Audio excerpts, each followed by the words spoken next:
Hey guys, how you doing? Ray here again. If you'd like to subscribe, it's Nitro Kyosho. Remember to follow me on Facebook. Nitro Kyosho, all one word, brings you to the community page.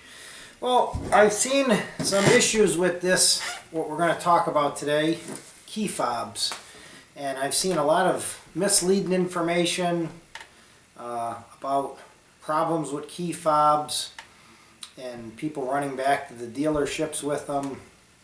And we had an issue with ours. We have, these go to Dodge. We have a Charger and a Challenger that were both having a similar problem. And it's pretty much an easy fix problem, but if people don't know about it, it can be a little bit confusing.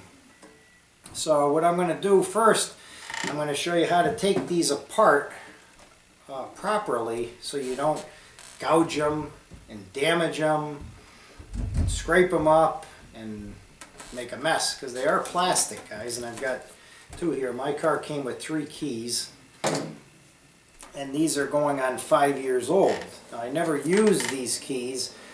I only used the one. They gave 2 red ones and 1 black key. So I'm assuming these are going to be in the same condition as my wife's. So I'll get up here and show you a little bit. Obviously, I'm sure you guys know how to take the valet key out. Alright.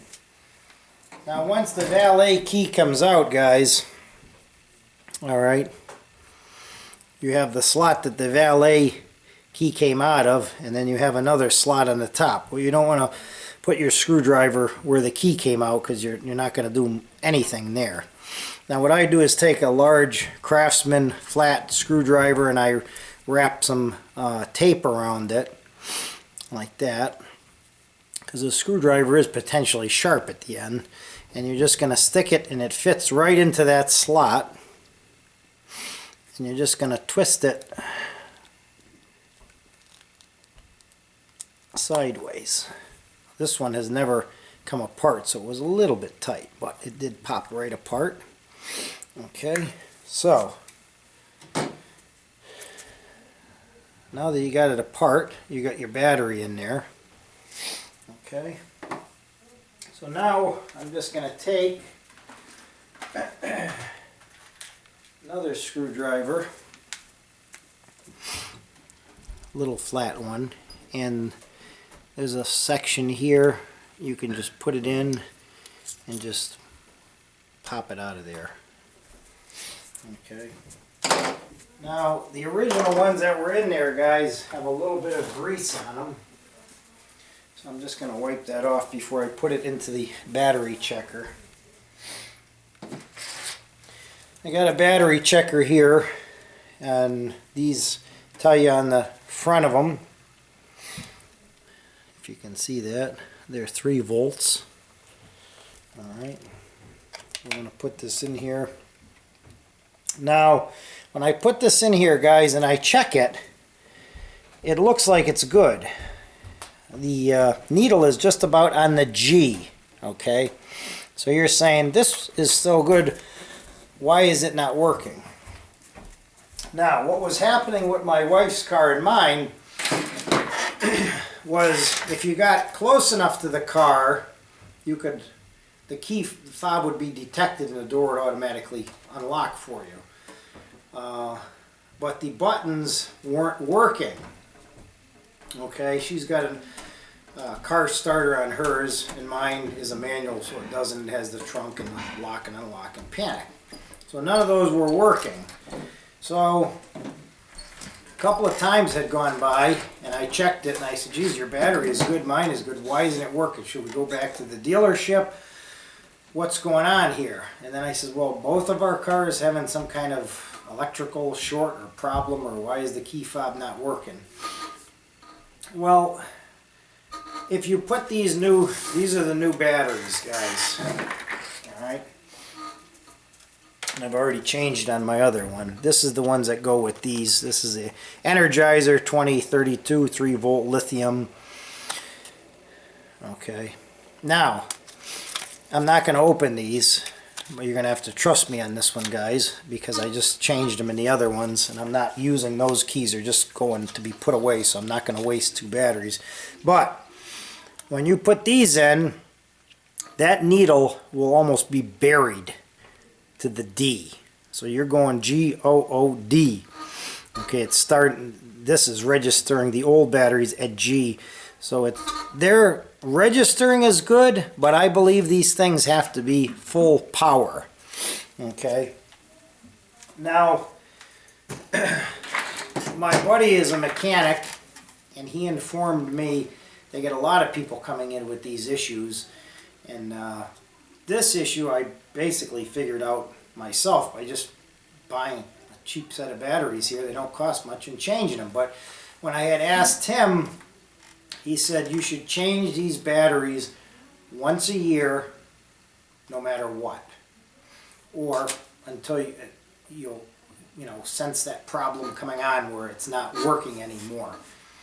But the problem is they register as good, but I think these have to be almost full or half strength to still work and be good with the car. Alright, so once again, I'm going to take these batteries out because they're no good in here anyways. Alright. And but I'm going to show you how to pop these back together anyways. There's not much to it. I'm going to leave those batteries out, okay? And you're just basically putting the case back together, alright? Don't use, I've seen people using pliers and everything else, and you really don't want to push on the buttons. You're just pushing it on the sides, alright? Going around, I'm sorry, everything is always black we're working with here. But basically just put it back together like that, and you're just squeezing it. I mean, you could hit the buttons a little bit around the edges here. This is a dummy button, so you could actually push on that, because that's where the starter feature would be if it was an automatic car. And but that's about it. You just gently squeeze them back together. It doesn't take a lot of strength to do, so anybody could do it. And then you just simply put your key back in there, your valet key, and you're good to go. So pretty much, like I said, guys, screwdriver like this, flathead, alright, and you're just putting it in to that, and these have never been taken apart, but you can see they're, this one just popped. So once they pop like that, don't keep prying at it. Okay. Now the key here is, okay, look at that, where I just popped that apart. Okay. There's no damage at all. These keys are big bucks, guys. If you damage one of these, they're like $300-400. And I mean, if you got Mercedes and other cars, they go up there. They're crazy price for these things. So you don't want to damage these things, guys. And simply just take another little screwdriver. Really, the only reason you're doing this is because you can't get your finger in there, and you just pop it up. Okay. And I don't want to leave these in here because they're really no good. And now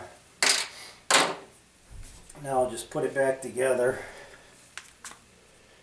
And like I said, that was, you can hear this one's actually making a clicking sound. Sometimes they do, sometimes they don't. But please, guys, don't go taking any pliers and crimping these things together, because there's no need. And remember, the screwdriver goes into that top slot, not into the slot where your key's going to go back in. All right, and that's it.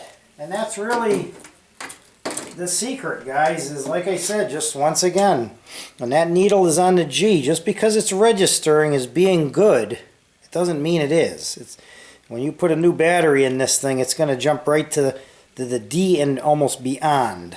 Okay? That's what I did. that's fixed both of our car issues. So I hope that this video is going to help some guys out there with key fob problems. And like my buddies and mechanics said, 99% of the, or 99% almost of the time, it's just the battery's low. And that's it. So hope this gave you some tips and saves you guys some money and some energy from having to run the dealerships and pay their crazy prices. Thanks for watching.